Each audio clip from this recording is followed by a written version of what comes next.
Evet, bu videoda iki boyutlu koaksiyel kablo çizeceğiz. Bunun için Ernst Elektronik'ten Maxwell kısmından Maxwell 2'yi seçiyoruz. Koaksiyel kablo içerisinde bir sinyal hattı olan, cam ucu olan, dışında bir elektrik malzeme olan, en dışında bir shield'ı yani zırhı, ground'u, artık hepsi, hangisini kullanıyorsanız o olan bir kablo. 3 ayrı kısmı var yani. En içteki kısmını çizeceğiz ilk. Bakır olacak ve 10 mm olacak çapı. Bunun için şuradan circle alıyorum. Tam merkez seçip uzatıyorum. Şurada vakum değil, vakum edit'e tıklayıp oradan copper yani bakırı seçeceğiz. Tamam diyorum. Rengini değiştirebiliriz. Böyle bir renk seçtim. Daha sonra Create Circle üzerinden şu radius çıkıyor. Bu 10 mm olacak. 10 mm. Şu fit all dediğimiz zaman hepsini görebiliriz. Daha sonra dışına bir elektrik malzeme. Aslında hava olacak ama yine de çiziyoruz. Vakum. Rengini turkuaz gibi renk yapabiliriz. OK dedim. Şuradan Create Circle'dan radius'unu 150 mm yapacağım. 150 mm dedim.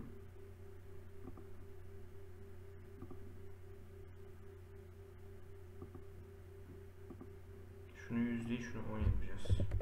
En içtekini. En içteki 10 olacak. Tamam. En dıştaki shield'ı çizelim bir de şimdi. Ground yapsın aslında. Bu vakum değil, bu da copper olacak. Rengini yine aynı şekilde değiştiriyorum. Daha sonra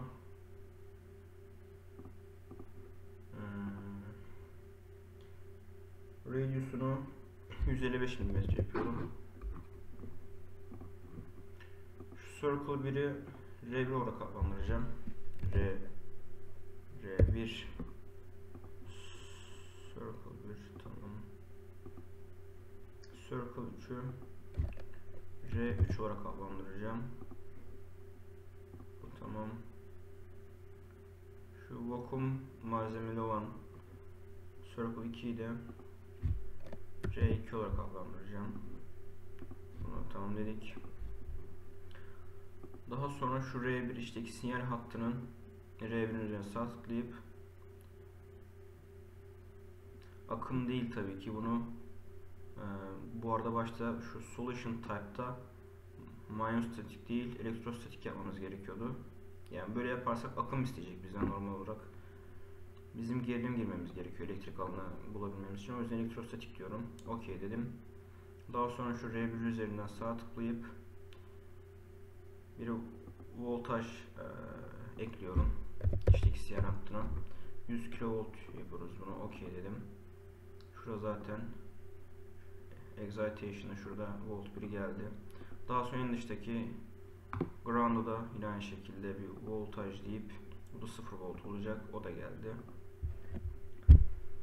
Daha sonrasında bunları bir tanımlamamız lazım. Sinyal hattı hangisi? Ground hattı hangisi? Şurada nerede? Parametrede assign'da matrix dememiz lazım. Voltaj 1 dediğimiz içteki sinyal hattı sinyal olacak. Dıştaki de ground olacak. Tamam dedim.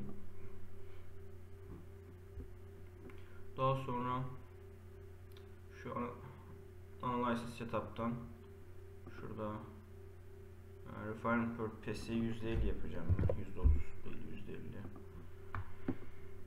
%50. Daha sonra şunu bir kontrol edelim.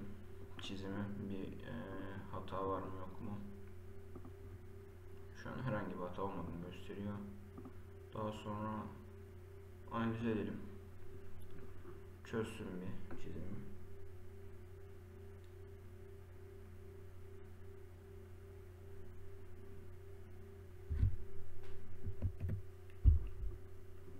Evet, çözmeyi bitirdi.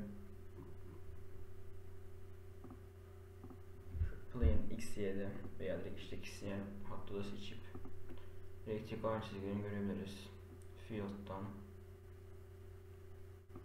alan vektörü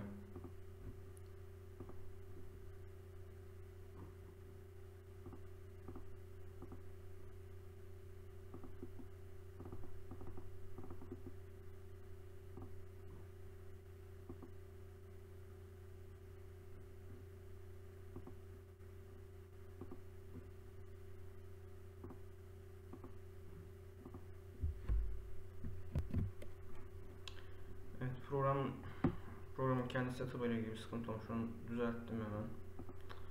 Şimdi burada XY'deki elektrik alan çizgilerini gösterecektim. XY field overlay'e gelip buradan elektrik alan çizgileri için vektör. Vektör done dediğimiz zaman evet, bu şekilde çıkmış oluyor.